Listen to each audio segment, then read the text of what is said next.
I got into it with a fitness coach actually online recently. Who, pointed out that the PDCAS, I'm not going to remember what the acronym stands for. It's like the protein digestibility corrected amino acid score, something like that. Somebody will correct me. But they pointed out that the PDCAS for collagen was 0.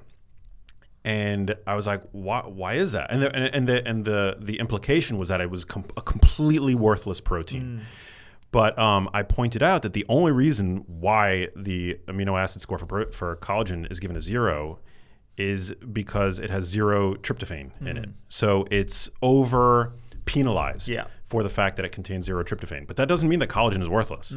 There's still many other amino acids in collagen. It's not considered complete because it doesn't contain tryptophan. But if you're consuming collagen as part of a diet that contains other whole food proteins, it's not a big deal. Yeah. Like there's absolutely no issue with that. Yeah. It's still completely utilized. It provides glycine.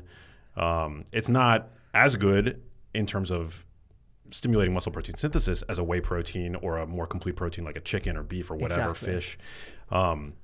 But yeah, all that is to say that you're right that we can't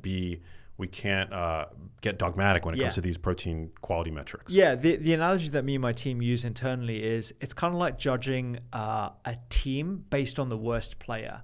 So the worst player is always going to bring it. If you can have like when we play soccer in the UK, so you can have like the best 11-person team and the worst goalie, and that will just mark down the entire team. You can have the best striker. You can have Ronaldo. You can have Ronaldinho up front if he's still playing, whatever. So you don't want to get too sort of carried away with these indices. They definitely have a purpose, I think, in directing how you want to supplement a healthy diet. But I think that the protein quality sort of conversation, particularly online, focuses way too much on these numbers. And I think we need to think holistically about it. So within that vein, I think the easiest way to get enough protein in your diet is actually just focusing on animal-based products. So chicken, fish, even red meat. And You're not a fan of red meat. I am actually changing my mind on red meat quite a bit. So I spoke with Dr. Kevin Mackey on the podcast recently. So he's an epidemiologist. He's looked at a whole bunch of the different studies. And we broke down basically why the issues around red meat are perhaps overinterpreted very much in the similar way as this sort of protein quality index, right? Like how we can overinterpret certain issues.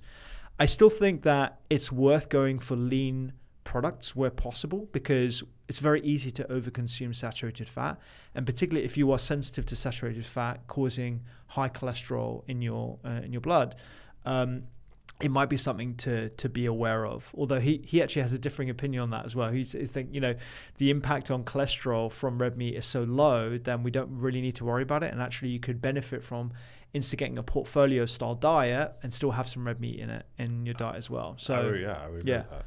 Yeah. Also worth noting that lean red meat, or I don't even necessarily know that we need to qualify it with the word lean.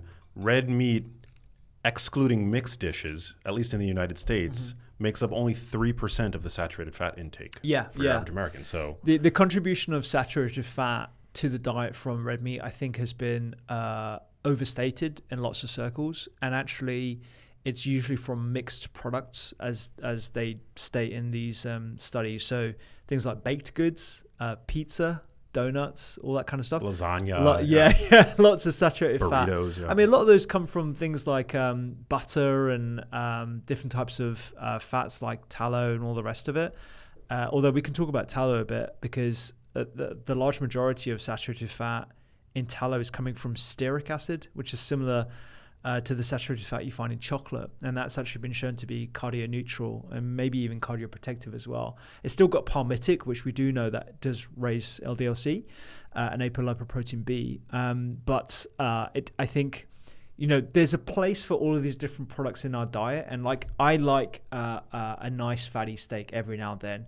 Do I have this as part of my regular diet? No. I actually think it's part of like a sort of a luxury part of my diet. But when we first met, you were not eating steak. Oh, I was probably having steak once a month, I would say. Really? Yeah, but not regularly. No, it was a very much a luxury item. Wow. Yeah, very much a luxury item. Yeah. So this is this is an evolution. I'm Yeah. Very cool. Yeah. I would say I probably have red meat once every 2 weeks or so. I don't rely on it for any of the extra B vitamins or choline. I think that's a nice to have.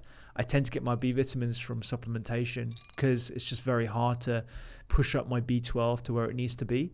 I don't need to take IM injections or anything like that, but I think I'm not relying on red meat for those reasons.